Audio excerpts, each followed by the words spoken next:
Hi, and welcome to Jamie's 4.0 Garage, where our goal is to take you from no clue to can do. And today, we're going to show you how to test your antifreeze or coolant that's in your vehicle. As you can see out on the table, I have a variety of different types of coolant or antifreeze, and I also have a bottle of distilled water in the middle. Reason being, all antifreeze has to be mixed 50-50 or half and half. Half antifreeze coolant to half water, unless you buy pre-diluted. And there's some manufacturers and some aftermarket companies that sell pre-diluted 50-50, take it right out of the bottle and you can add it. But for the rest of us that are buying straight concentrate, you're gonna have to mix it. Now, out on the table, I have a number of different kinds of antifreeze that go in different types of vehicles, hence the colors. Stay tuned for a video on all the different types of antifreeze. But for today, we're just gonna show you how to test it. Now, besides keeping your vehicle cool and preventing winter freeze-ups, antifreeze or coolant does two other important things. It prevents rust and corrosion, and it helps lubricate the water pump. So if your coolant is left in the vehicle for too long, you're gonna develop rust and corrosion, and you're gonna have major mechanical problems. So very, very important, you have to remember it does four things. Cools the engine, prevents winter freeze-ups, prevents rust and corrosion, and lubes the water pump. It just doesn't cool the engine. So today, we're gonna test the coolant. I have a number of different samples out here. This is from a car that we had in a shop. And I'm gonna grab my simple tester that you can buy at your local parts store or hardware store. And I'm gonna basically take this and squeeze it like a turkey baster, just about. And I'm gonna drop a sample of the fluid up to the top.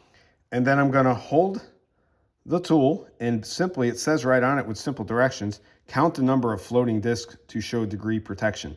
And you can see this here. I'm looking at 1, 2, 3 discs that are floating and 3 that are not. So I simply count it, go over to my tool, and I read my tool. And it says if there's 3 discs are floating, it's good till -10 Fahrenheit or -23 Celsius. So this would be perfect coolant down to -10 degrees or in a cold climate. So very simple. That was how you would test antifreeze out on the bench if you drew a sample up. Now that we checked the coolant on a bench, we're going to transition over to a vehicle. We're going to show you how to check it live.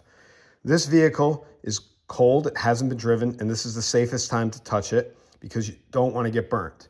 Whether you check it over in the overflow bottle or you check it at the radiator cap is entirely up to you.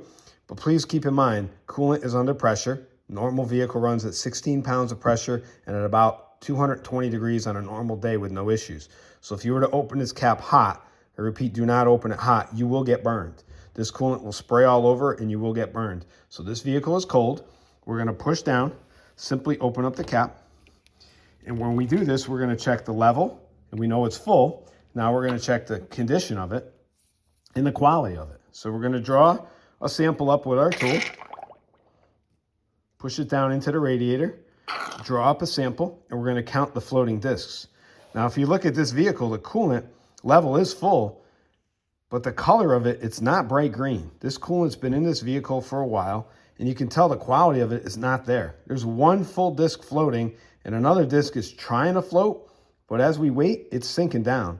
So this vehicle's coolant protection is only good to like 25 degrees, which is not safe in New England climates or anywhere else where it gets below freezing.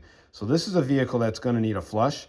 We're gonna have to flush the coolant out and put some new good quality coolant in there. So stay tuned for another video for that. We're gonna work on that in the future. Right now, we're just trying to show you how to test it to see if it needs a flush or not. We're gonna put this cap back on the opposite way we took it off. We're just gonna line up the arrows, push and turn. So I thank you for watching. Please remember to like, share, and subscribe to Jamie's 4.0 Garage. And I hope you learned something today about coolant. Have a good day.